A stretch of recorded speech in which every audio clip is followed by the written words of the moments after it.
नमस्कार, IBN लोकमतमध्ये आपलं स्वागत। देवेंद्र सरकारची जन्मत चाचणी अर्थात नगरपालिकांचा ग्राउंड रिपोर्ट या विशेष कार्यक्रमामध्ये आपल्या सगळ्यांचं स्वागत। आज आपण आलो आहे पलूस नगर परिषदेमध्ये। मार्च 2016 ला पलूस नगर परिषद ही नव्याने निर्मिती झाली। तत्पूर्वी जवळपास 1954 पासून पलूस ही ग्रामपंचायत होती। 17 या ठिकाणी नगर परिषदेसाठीच्या जागा आहेत आणि याच अनुषंगाने आपण पलूसमध्ये आलेलो आहोत। पलूसमधले अनेक सुज्ञ नागरिक आपल्याशी जोडले गेलेले आहेत आणि त्याचबरोबर सत्ताधारी विरोधक दोन्ही आहेत। स्वाभिमानी गट म्हणून या ठिकाणी आहे, अर्थात स्वाभिमानी शेतकरी संघटनेचा या गटाशी संबंध नाही। गेल्या 5 वर्षापासून त्यांची सत्ता आहे। विद्यमान त्याचे नेते आपल्या सोबत आहेत, येसोडेकर, त्याचबरोबर राष्ट्रवादी काँग्रेसचे माळी आपल्या सोबत आहेत, त्याचबरोबर स्थानिक शिवसेना नेते आहेत, भाजप नेते आहे आणि शेतकरी संघटनेचे सुद्धा या ठिकाणी नेते आहेत। या सगळ्यांशी आपण चर्चा करणार आहोत। मी सुरुवात करतोय सत्ताधारी गटाचे बापूसाहेब येसुगडे यांच्यापासून। सर, गेल्या 5 वर्षापासून तुमची सत्ता आहे। अनेक मुद्दे, अनेक प्रश्न या ठिकाणी प्रलंबित आहेत। विशेषतः वाड्या वस्त्या ज्या आहेत त्या आता या तुमच्या पलूस नगर परिषदेतली उपनगरे म्हणून ओळखले जातील। तिथे सांडपाण्याचा प्रश्न असेल, रस्त्यांचा प्रश्न असेल आणि विशेषतः ड्रेनेजचा प्रश्न आणि खूप मोठ्या प्रमाणात दुर्गंधी सुद्धा पसरली आहे। या ठिकाणी गेल्या 3 वर्षापूर्वी पलूस ग्रामपंचायतीची निवडणूक झाली आणि या ठिकाणी प्रचलित सत्ताधाऱ्यांच्या विरोधात सर्व मंडळी, आम्ही त्यात अमरभाऊ नावर असतील, दिगंबर पाटील असतील, PS माळी असतील, या सगळ्यांनी शेतकरी संघटने सुद्धा आमचे संजय माळी, पोपटराव मोरे हे सगळ्यांनी मिळून एक चांगल्या गावाला दिशा देण्यासाठी आणि या गावचा प्रचंड विकास करण्यासाठी, सर्व वाड्यावरच्यांचा विकास करण्यासाठी ही आघाडी स्थापन झाली आणि या आघाडीला पलूसच्या जनतेनं भरभरून प्रतिसाद दिला। पक्षविरहित जी संकल्पना होती, पक्षविरहित अशी आघाडी, या पलूसच्या सीमेच्या आत पक्ष विरहित आघाडी करणे आणि सर्व समाजाला बरोबर घेऊन, सर्व तळागाळातल्या वंचितांना बरोबर घेऊन या पलूसचा, सर्व वंचितांचा, सर्वांचा विकास करून एक सुजलाम सुफलाम पलूसची निर्मिती। विचार चांगला होता, पर्याय तुम्ही चांगला दिला, मात्र प्रश्न सुटले नाहीत। अनेक नागरिकांशी मी मगापासून बोलतोय। आम्हाला 3 वर्ष सापडलेले आहेत। या 3 वर्षीय कालखंडात पलूसमध्ये जी पेयजलची योजना, आता ही जी टाकी बघितली तुम्ही, ही जी टाकी आहे, 4 कोटी 80 लाखाचा प्रोजेक्ट आहे। या ठिकाणी हे पलूसच्या स्वाभिमानी आघाडीनं, मग आम्ही सगळे सर्वच मंडळी, या सर्व मंडळींनी एकत्र येऊन या ठिकाणी त्याचं प्रपोजल हातात घेतलं। पहिली MGBची जी पाण्याची टाकी दिसते, पाण्याचे प्रश्न सोडवलेत असं म्हणतात विद्यमान गटाचे नेते। मात्र विरोधकांकडे आपण जाऊयात, काय वस्तुस्थिती आहे, काय सांगाल? राष्ट्रवादी काँग्रेसचे नेते आहात तुम्ही। क्रांती अग्रणी GD बापूंना अभिवादन करतो। पलूस गाव हे तालुक्याचं ठिकाण असल्यामुळं आसपासच्या बऱ्याच गावची नाळ या गावाला जोडलेली आहे। शैक्षणिक, आर्थिकदृष्ट्या हे गाव तसं प्रगतीपथावर आहे। त्यामुळं बहुतांश शेजापाजारच्या गावच्या लोकांचा ओढा या गावामध्ये स्थायिक होण्यासाठी राहतो। त्यामुळं या गावामध्ये गुंठेवारीची समस्या ही वाढलेली आहे। शासनाचा येणारा अपुरा निधी आणि पुढे होणारा खर्च याचा मेळ ग्रामपंचायतीच्या माध्यमातून होत नाही। ग्रामपंचायतीची सध्याची वार्षिक उलाढाल ही 2 ते 2.5 कोटीची आहे। त्यापैकी जवळजवळ 3-3.5 लाख हे कामगारावर खर्च करावे लागतात। नाही, नक्कीच मी तुमच्याकडे येतो बाकी सगळ्या मुद्द्यांवर। भाजपचे सुद्धा स्थानिक नेते अमर जे आपल्या सोबत आहेत, मला सांगा, पाणी पुरवठा, ते पाण्याची टाकी पण दाखवत आहेत, पण काही नागरिकांशी बोलतोय, आता पुन्हा त्यांच्याकडनं आम्ही जाणून सुद्धा घेणार आहेत। गेले 6 दिवस झालं या शहरामध्ये पाणी नाही आहे असं काही नागरिकांनी सांगितलं। वस्तुस्थिती काय? वस्तुस्थिती बरोबर आहे। प्रादेशिक योजना जिल्हा परिषद आहे, त्यांनी पाणीपट्टी न भरल्यामुळे पाणी सुटलेलं नाही आणि पाण्याचा गेल्या 8 कोटीचा प्रस्ताव आम्ही कुंडलगाव ते घोगावच्या खोलीपर्यंत जी आपली पाईपलाईन वारंवार खराब होती 8 दिवसाला 15 दिवसाला, ती बदलण्यासाठी माननीय मुख्यमंत्री साहेब प्रस्ताव दिला आहे। तो लवकरच मंजूर होऊन ती पाईपलाईन पूर्ण झाल्यानंतर पलूसचा पाणी प्रश्न हे तुम्ही देखील सत्ताधारी गटात होता, तुम्ही बाहेर पडलेला आहेत या गटातून, आता काय म्हणजे सोबळावर जाण्यासाठी की नेमकं काय? आम्ही सोबळा, भाजप, शिवसेना, शेतकरी संघटना, RPI, आमच्यावर जे पक्ष आता येतील त्यांच्यावर आम्ही युती केली आहे आणि आम्ही सर्वजण एकत्र मिळून लढण्याचे। शिवसेनेचे सुद्धा स्थानिक नेते आहेत आपल्यासोबत, एकत्र जाण्याचा निर्णय तुम्ही घेतलाय, ठीक आहे, पण अनेक समस्या आहेत, एक सक्षम पर्याय तुम्ही देऊ शकणार आहेत का खरं? कारण इथं अंतर्गत सुंदोब संधी पण खूप जाणवते, प्रत्येक जण सोबळावर जाण्याचं म्हणत होता शोच्या अगोदर। सर्वप्रथम मी एवढं घोषित करतो की अजून माझ्या पक्षाकडून मला कुठलाही आदेश आलेला नाही. आज भाऊ मला 2-3 दिवस झालं म्हणते सोबत लढण्यापेक्षा एकच लढल्याला बरं पडेल. कारण आतापर्यंत जे सत्ताधारी होते यांनी आजपर्यंत मिळून मिसळूनच हे कामकाज केलेलं आहे. पण पलूसचा विकास काय त्यांच्या हातून एवढा बनाव असं झालेला नाही. बरं, पलूसचा विकास झाला नाही, पण तुम्ही जे म्हणताय की ह्यांना सोबत घेणार आहेत, हे भाजपवाले पण सत्तेत होते ना. आता कसं आहे, ह्यांना सत्तेत घेणार का? यांच्याकडनं विकास झाला नाही, त्यांना तुम्ही घेणार सोबत. आता भाजपमध्ये आलेले आहेत आमरीन आमदार, आता आलेले आहेत, त्यामुळे ते आता ठरवतील. त्यांच्याकडनं विकास झाला नाही असं तुम्ही म्हणताय ना. आता विकास झाला का नाही तुम्ही जनतेकडून नाही माहिती करून घ्या. नाही माहिती करून घ्या सर्वप्रथम. नक्कीच सर्वच जण आतापर्यंत हे पक्ष चालवतात. मूठभर लोकांनी या आमच्या पलूसच्या विकासाला खीळ गाठलेले आहे. स्वतःच्या विकास करण्यासाठी पलूसची जमीन कोण आहे, थेट नावं घ्या. कोण कोण? नावं घेण्याची गरज नाही, नावी जनतेतून तुम्हाला सापडतील. पण मुठभर लोकांनी विकासाला खीळ घातली आहे. सत्ताधारी तुम्ही आहेत, मुठभर म्हणजे तुम्हीच असणार त्यांच्या मुठभर आम्ही स्वाभिमानी आघाडी किंवा ही आमची जी मुळात संकल्पनाच आहे की पलूसच्या जनतेला मदत करून त्यांचं जीवनमान उंचायचं केलं आहे. तेव्हा आम्ही त्या कुठल्याही भानगडीत आम्ही अमर भाऊ किंवा स्वाभिमानी आघाडी आमचे PS माळी डिगन पाटील आमची तेच भानगड नाही. आता त्यांना कुठली गुप्त माहिती असली तर मला माहित नाही. उलट आम्ही 2.25 एकरची 40 वर्षापर्यंत सुहास साहेबांना माहित आहे काँग्रेसच्या अतिक्रमण निघत होतं त्या बोरी वस्तू. काँग्रेसचे स्थानिक नेते जोडले गेले, त्यांच्याकडे मी जातोच आहे. प्रेक्षकांसाठी एक सर्वात महत्वाची माहिती म्हणजे पलूस कडेगाव हा मतदारसंघ काँग्रेसचे ज्येष्ठ नेते आणि माजी मंत्री पतंगराव कदम यांचा बालेकिल्ला म्हणून समजला जातो. गेल्या अनेक वर्षापासून ते या मतदारसंघाचं नेतृत्व करतात. काँग्रेसचे या ठिकाणचे स्थानिक नेते आहेत. मला सांगा, काँग्रेसची काय परिस्थिती आहे? सोबळावर जाण्या एवढी ताकद आहे काँग्रेसची यावेळी इथे? काँग्रेसची स्वभावावर पूर्ण क्षमतेनं ताकद आहे, काही अडचण नाही. कारण पतंगराव कदम साहेबांच्या माध्यमातून या काँग्रेस पक्षाचं संघटन तालुक्यातच नव्हे तर पलूस शहरामध्ये मोठ्या प्रमाणात आहे. आणि विकास कामाचा डोंगर सत्ताधारी असताना आणि आता 2 वर्ष सत्ता नसून सुद्धा जो काही त्यांनी तालुक्यात आणि गावामध्ये उभा केलेला आहे, त्यामुळं पक्षावर गेल्या अनेक वर्षापासून तुमचे पतंगराव कदम राज्यात सत्तेत मंत्री होते, तरी सुद्धा या ठिकाणी स्थानिक आघाडीचा प्रयोग होतो आणि एका स्थानिक स्वाभिमानी आघाडीची सत्ता होती. हे अपयश नाही का पतंगरावांचं आणि काँग्रेस पक्षाचं? ग्रामपंचायत होती, पक्षीय पातळीवर कोण लढत नव्हतं. जे काँग्रेस पक्षात साहेबांच्या बरोबर असायचे ती मंडळी करायची अंतर्गत काही राजकारणामुळे आघाडीत गेली असतील, पण आता तसं होणार नाही. आता गटातटाच्या राजकारणात तुम्ही नसणार, आता पक्ष म्हणून काँग्रेस पातळीवर सगळे लढणार, त्यामुळे पक्षाची सत्ता यायला कोणतीही अडचण नक्कीच. या सगळ्या सत्ताधारी असतील, विरोधक असतील, सर्व पक्षीय नेते या ठिकाणी आपल्याशी जोडले गेलेत. त्या सर्वांशी आपण चर्चा करणार आहोत. अनेक पलूसकर, जवळपास 100पेक्षा जास्त पलूसकर आपल्याशी या ठिकाणी जोडले गेले. या सर्वांशी देखील आपण चर्चा करणार आहोत. त्यांच्या समस्या सुद्धा जाणून घेणार आहोत. विशेषतः वाड्यावस्ती आणि उपनगर जे आहेत पलूसच्या आजूबाजूची, तिथल्या खूप मोठ्या समस्या आहेत, त्यावरही आपण बोलणार आहोत. मात्र वेळ झाली एका छोट्याशा ब्रेकची. तुम्ही कुठेही जाऊ नका, पहा फक्त IBN लोकमत.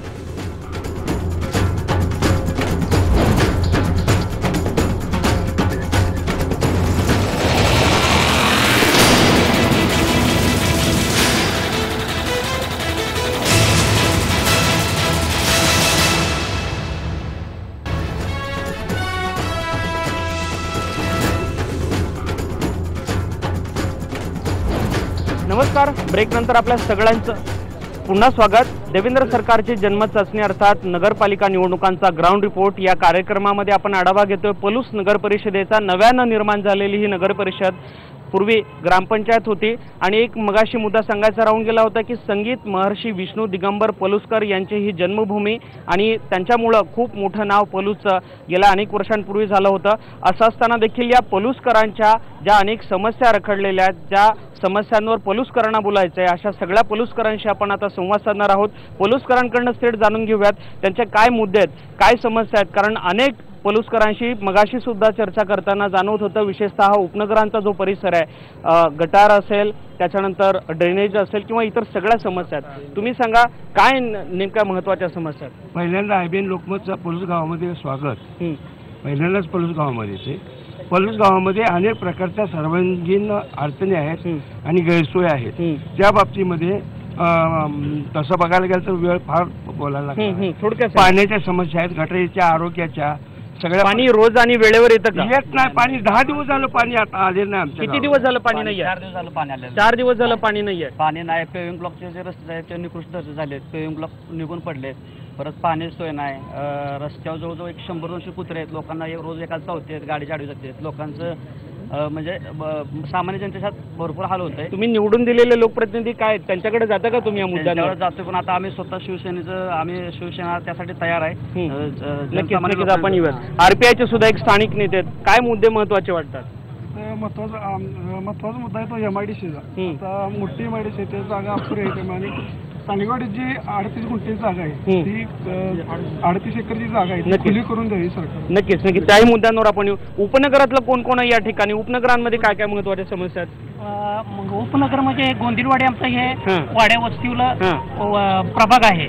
वाड्या वस्तीवर पाण्याची सुविधा करणे, परत रस्ते, लाईटची सुविधा करणे. मी प्रथमतः मी भाजपचा पदाधिकारी आहे आणि आमचे नेते पृथ्वीराज बाबा देशमुख यांच्या नेतृत्वाखाली आम्हाने पूर्ण बहुमताने इथं सत्ता पोलीसला दिल्यानंतर आम्ही पोलीसमध्ये सत्तेच्या नंतर बोलू, आपण समस्यांवर अगोदर बोलतोय. गेल्या किती दिवसांपासून पाणी नाही मिळत आहे पोलीसकरांना? पाणी आता 4-5 दिवस झालं पाणी नाही. 4-5 दिवस झालं पाणी नाही. काय मुद्दे काय सांगा? 4-5 दिवस झाले पोलीसमध्ये पाणी नाही, पण ती समस्या गावची नसते. थोडक्यामध्ये काय महत्वाचे मुद्दे वाटतात? मुळामध्ये पृथ्वीराज बाबा आमदार असताना त्यांनी या पलूस तालुक्याची निर्मिती केली आणि त्यानंतर या परिसराचा विकास झाला आणि हा विकास होत असताना विरोधकांच्या हातामध्ये 5 वर्ष सत्ता गेली. त्यानंतर ह्या पलूसच्या आसपासच्या नगरीमधल्या सर्व जागा त्यांनी बळकावून ठेवल्या. आज पलूस शहराचा सत्ताधाऱ्यांनी जागा बळकावल्या. त्यानंतरच्या 5 वर्षाच्या अगोदर म्हणजे त्यानंतर तालुक्याची निर्मिती झाली. त्यानंतर महत्वाचा प्रश्न जो आहे तो वाईन पार्कचा. या परिसरामध्ये वाईनच्या द्राक्षाचं उत्पादन नसताना देखील वाईनचं उत्पादन नसताना देखील वाईन पार्क उभा करण्याचा घाट या ठिकाणी घातला गेला आणि त्यामुळे 200 एकर जमीन ही आज पलूस शहराची त्या ठिकाणी विनाकारण अडकून पडलेली. नक्कीच त्याही सगळ्या मुद्द्यांवर येऊ, पण मूलभूत ज्या समस्या आहेत त्या मुद्द्यांवर आपण येतोय. तुम्ही सरपंच होता, सत्ताधारी गटाचे भाजपचे आहेत, त्यांच्याकडे मी पुन्हा जाणार आहे.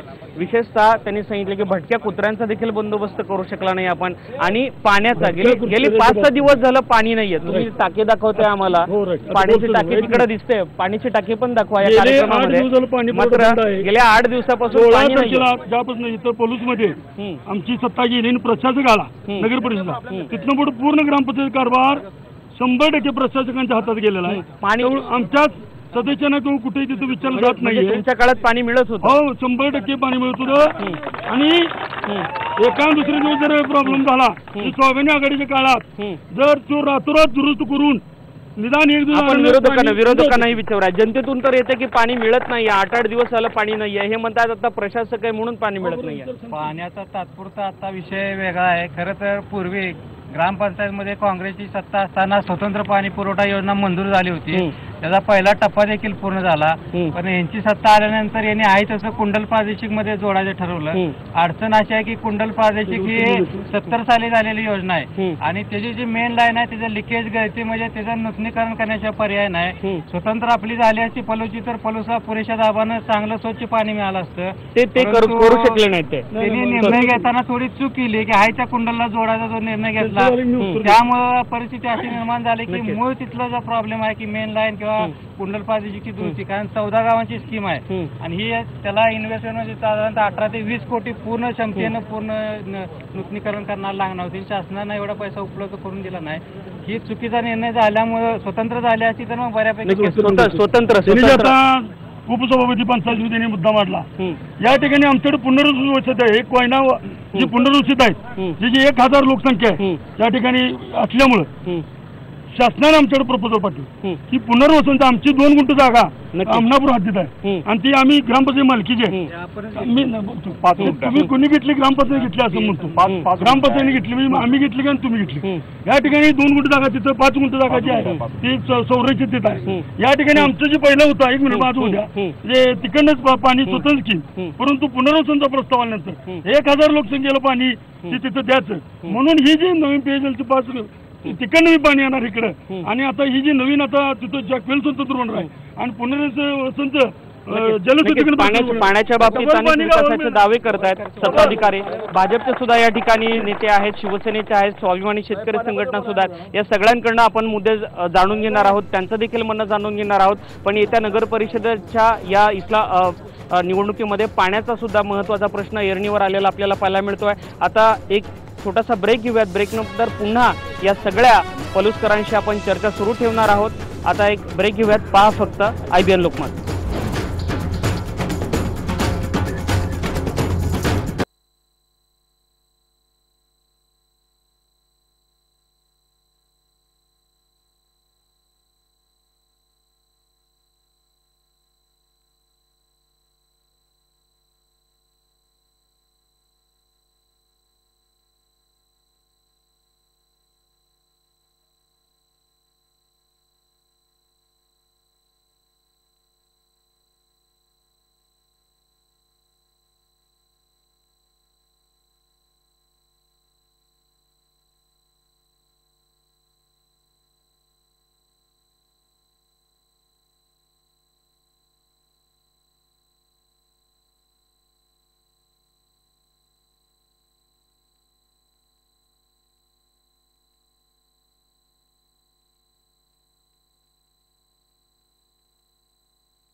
नमस्कार. ब्रेकनंतर पुन्हा आपल्या सगळ्यांचं स्वागत. देवेंद्र सरकारची जन्मचाचणी नगरपालिकांचा ग्राउंड रिपोर्ट या कार्यक्रमामध्ये आपण आलो आहे. पलूस नगर परिषदेमध्ये नव्यानं निर्माण झालेल्या या नगर परिषदेचा आपण आढावा घेत असताना अनेक जनतेच्या समस्या आपल्याला या ठिकाणी समजत आहेत. पाण्याचा प्रश्न जसं आपण ब्रेकवर जाण्यापूर्वी पाहिलं होतं की खूप ऐरणीवर ठरणार आहे आणि त्याचबरोबर इतर कोणते अजून मुद्दे पलूस नगर परिषदेच्या निवडणुकीचे प्रमुख मुद्दे ठरणार आहेत याचा आढावा घेऊयात काही नागरिकांकडनं. थोडक्यामध्ये तुम्हाला मुद्दा मांडायचा होता मगाशी. काय मुद्दे, काय प्रश्न आहेत? पलूसला जे आता नगर परिषदेची निवडणूक आहे जनता पूर्णपणे हे ठरवणार आहे जनतेला. पण जनतेला जे काही गोष्टी आता सत्ताधारी किंवा हे जी करायला लागलेले आहेत, पाणी नाही, अशा अनेक समस्या, गावाला स्वच्छता घर नाही, कुठं अनेक ठिकाणी अनेक अडचणी, ह्या अडचणीकडे बघून हे निवडणूक अडचणींचा आणि समस्यांचं माहेरघर आहे. थोडक्यामध्ये काय काय मुद्दे मांडायचे? पलूसमध्ये जे हुतात्मा स्मारक आणि गावतळ आहे, प्रत्येक इलेक्शनला आम्ही ते वचननामा आणि ते असं करतो, ते सगळं आम्ही ऐकतच आलोय, पण त्याच्यात काही बदल झालेला नाही. आणि IBN लोकमतच्या माध्यमातून हे मला सगळ्यांना सांगायचं. आणि स्मशानभूमीचा विषय आहे जो सगळ्यांच्या गरजेचा आहे. नक्कीच नक्कीच.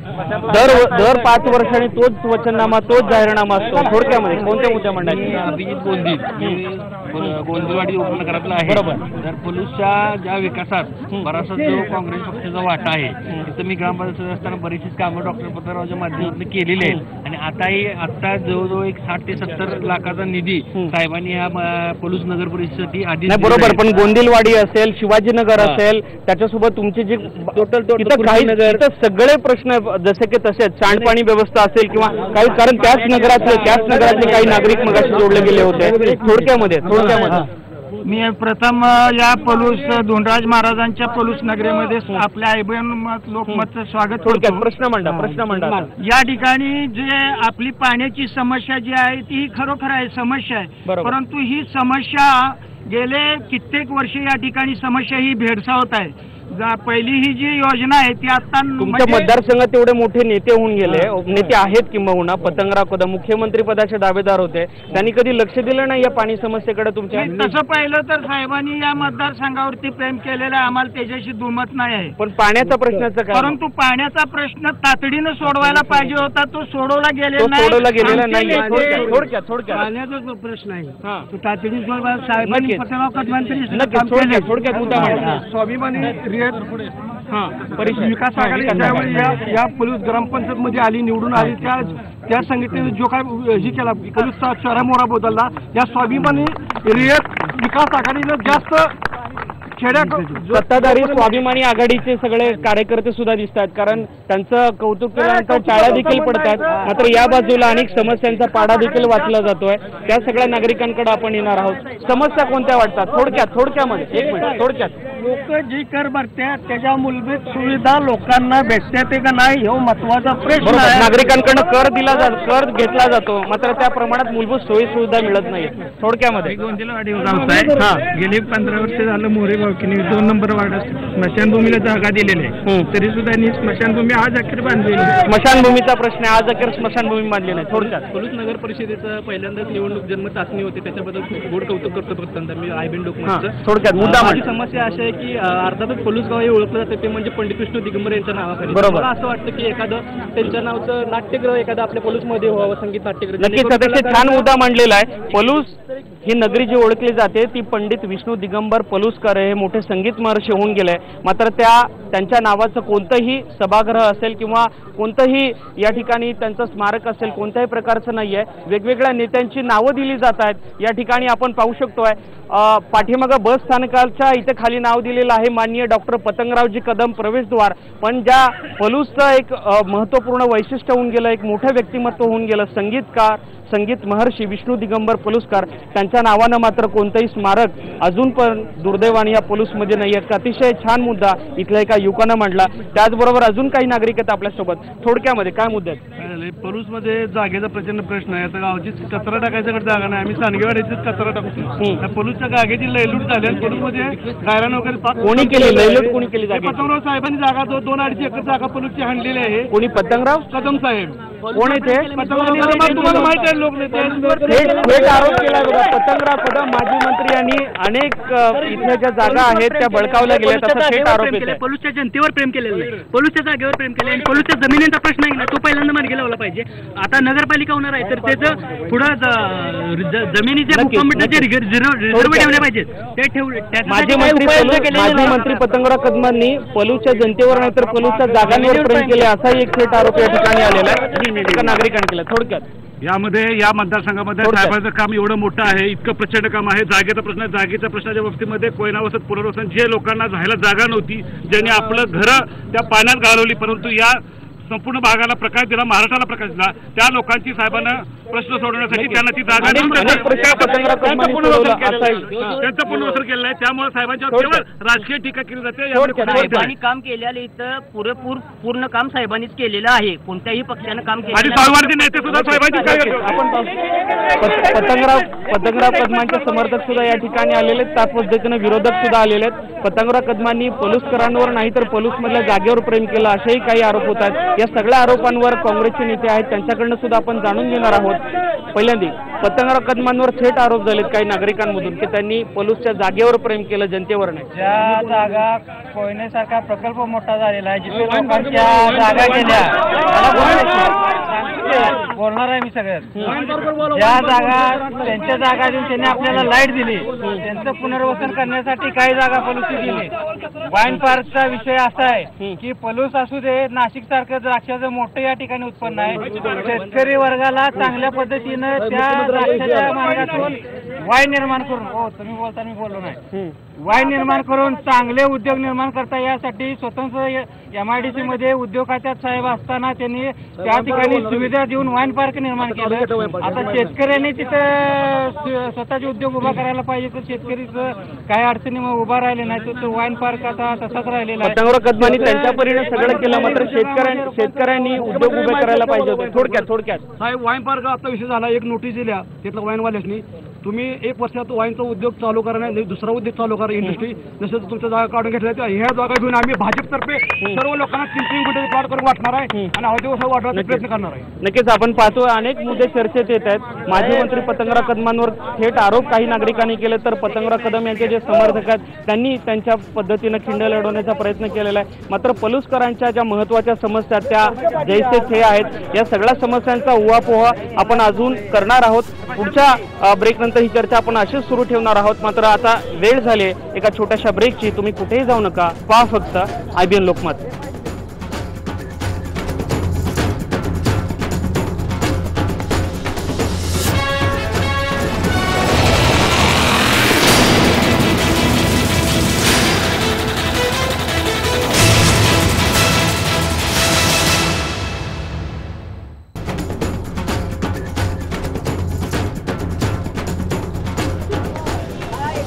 नमस्कार. ब्रेक नंतर पुन्हा आपल्या सगळ्यांचं स्वागत. देवेंद्र सरकारची जन्मत चाचणी, नगरपालिकांचा ग्राउंड रिपोर्ट या विशेष कार्यक्रमामध्ये आपण आढावा घेतोय. पलूस नगर परिषदेचा नव्यानं निर्माण झालेली ही नगर परिषद 27 नोव्हेंबरला मतदान होणार आहे. सर्वच राजकीय पक्षांनी कंबर कसली आहे. मगाशी सांगितल्याप्रमाणे अनेक प्रश्न या ठिकाणी प्रलंबित आहेत. विशेषतः स्मशानभूमीचा प्रश्न सर उपस्थित झालेला आहे. तुमच्या हातामध्ये सत्ता होती ग्रामपंचायत असताना, काय सुटू शकला नाही स्मशानभूमीचा प्रश्न? पलूसची स्मशानभूमी मेन ह्या ठिकाणी आहे टाकी शेजारी अतिशय चांगल्या पद्धतीने तिचं काम चालू आहे. पहिले जिल्हा परिषद कालखंडीत मी सभापती केले, आता स्वामींच्याकडे माध्यमातून शेड वगैरे झाले.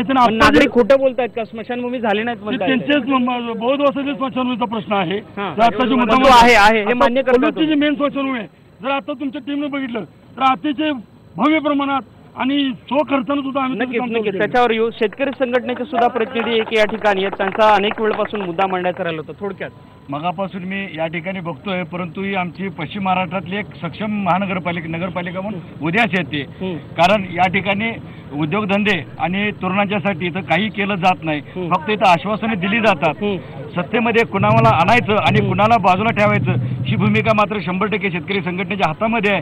कारण येणाऱ्या काळामध्ये पलूस तालुक्यातील जवळजवळ 90 खरं एक सांगा, काय शेतकरी संघटनेची भूमिका असेल? कारण ब्रेकच्या दरम्यानच्या काळामध्ये इथं तुमच्या तापसात बोलणं चालू होते की सगळेच टीकेत, कोणी कोणावर टीका करायची. काय वस्तुस्थिती इथं सगळे सत्ताधारी विरोधक साठलोट आहे, सगळं सोयीनुसार राजकारण आहे? नाही साठलोट तसं काय साठलोट काही नाही आहे. इथं विचारावर लढाई होत असते आणि ज्याचे विचार लढाई होते. काय पक्षीय पातळीवर लढाई होणार, वैयक्तिक काय कोणाचे राहणार नाही. थोडक्यामध्ये अडवणुकीपेक्षा सोडवणुकीचं राजकारण या भागामध्ये जास्त चालतं. थोडक्यामध्ये भाजपची काय भूमिका? भाजप, शिवसेना, आरपीआय, शेतकरी संघटना सगळी घेऊन आम्ही लागलो.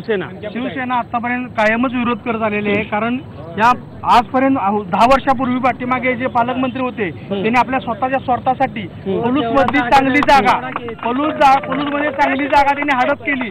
आज आमच्या इथले 46 गुंठेचा प्लॉट त्यांनी स्वतःच्या नावावर लावून घेतलेला आहे. नक्कीच पुन्हा एकदा पतंगराव कदम माजी मंत्री यांच्यावर आरोप होता. नागरिकांकडे आता आपण येणार आहोत.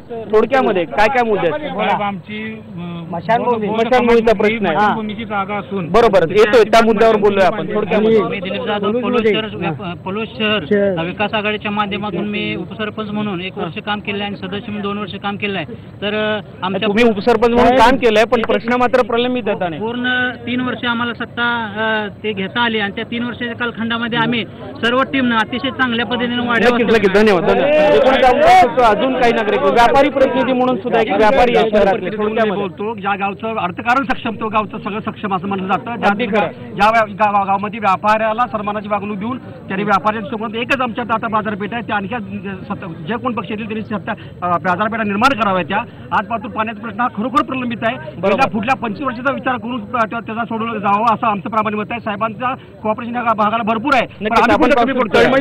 तळमळीनं हे मुद्दे म्हणतात की व्यापार आणि अर्थकारण खूप महत्वाचं आहे, तेच या ठिकाणी होत नाहीये. पाण्याचा प्रश्न गंभीर आहे. थोडक्यामध्ये धोंडाजी महाराजांच्या नगरीत आयबीएन लोकमतचा प्रथमचा थोडक्यात मुद्दा मांडा. आणि जे लोकनेते स्वतःला समजतायत त्यांनी 20 वर्षात आमचा पाण्याचा प्रश्न सोडवलेला नाही. पलूस मधल्या 1 गुंठेची जागा जो 20 ते 25 लाख रुपयाच्या पुढे आहे, ही जागा पळकण्याचा जो प्रयत्न केलाय त्याला आम्ही 17 वेळा आंदोलन केले. आम्ही आमचा भाजप पक्ष किंवा आम्ही जी युती होतो त्याने आम्ही 17 वेळा आम्ही आंदोलन केले आणि थोडक्यात प्रथम पहिला पलूस शहरातला पार्किंगचा जो समस्या आहे, पार्किंगची खूप मोठी समस्या आम्हाला लक्षात आलं. व्यापारी लँडला जे आता एक पेठ आहे, एक पेठ मध्ये पार्किंगची अवस्था सगळीकडे अडचणीची आहे आणि पूर्णपणे विस्कळीतपणा होतो. नक्कीच थोडक्यामध्ये रस्त्याची सोय व्यवस्थित नाही. रस्त्याचा मुद्दा आलेला आहे. थोडक्यात महिलांसाठी सार्वजनिक शौचालय थोडक्यामध्ये गार्डन वगैरे कुठेही गार्डनची व्यवस्था नाही किंवा जनतेला कुठे विरंगुळा म्हणून कुठेही पार्किंग असं म्हणजे कुठे बसण्याचं एखादं ठिकाण नक्कीच गार्डन विरंगुळ्याचं कोणतंही केंद्र नाही. थोडक्यात पलूस मध्ये आता 5 दिवस झाले पाणी नाही. पाण्याचा मोठा प्रश्न आहे. या ठिकाणी जे पलूसची सेपरेट स्कीम होती बिलकुल पाण्याचा प्रश्न तो मगाशी आलेला मुद्दा. थोडक्यात आता ही टाकी दिसते की नाही पाण्याच्या किती सगळं आमच्या नावावर आहे. ती भारतीय विद्यापीठाच्या नावाने ह्याच्यावर विषय घ्या तुम्ही. ही टाकी सगळं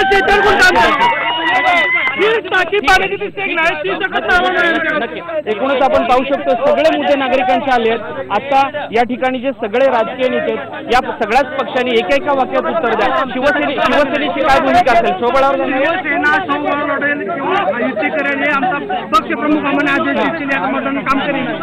सर्वांना घेऊन लढणार, वायंपाचा प्रश्न सोडवणार, इथला शेतात मोठ्या प्रश्न तिथं भव्य स्मारक उभं करणं विश्लेषण परत करतं आणि गावात 2 बायपास काढण्यासाठी भाजप नक्कीच थोडक्यामध्ये काय राष्ट्रवादीची भूमिका काय असणार? कोणते मुद्दे घेऊन निवडणुकीला सामोरं जात आहे? नाही, आम्ही स्वबळावर लढणार आहे. आम्ही काँग्रेस पण स्वबळावर लढते. काय मुद्दे घेऊन लढणार आहे? गावठाणवाडीचा विषय महत्वाचा आहे, तो घेऊन सिटी सर्वे करणं गरजेचं आहे. राखीव जागा, बगीचा असो, शाळा असो, आरोग्य केंद्र यासाठी महत्वाचे निर्माण करणं गरजेचं आहे. पाण्याचा प्रश्न आहे, पाणी व्यवस्थित करून एक शेवटचा प्रश्न आहे, जी पाण्याची टाकी दिसते ग्रामपंचायतीच्या जागेवर आहे की भारतीय विद्यापीठाच्या जागेवर आहे? याचा उहापोह आपण नक्की करू. शेतकरी संघटनेचे मुद्दे सांगा. शेतकरी संघटनेचे मुद्दे. या ठिकाणी पहिल्यांदा युवकांचं राहणीमान आणि या जनतेचं राहणीमान उंचावण्यासाठी निश्चितच स्वाभिमानी शेतकरी संघटना उद्योगधंदे वाढीत राहिले पाहिजे. या ठिकाणी रोजगाराची निर्मिती झाली पाहिजे. यासाठी आमची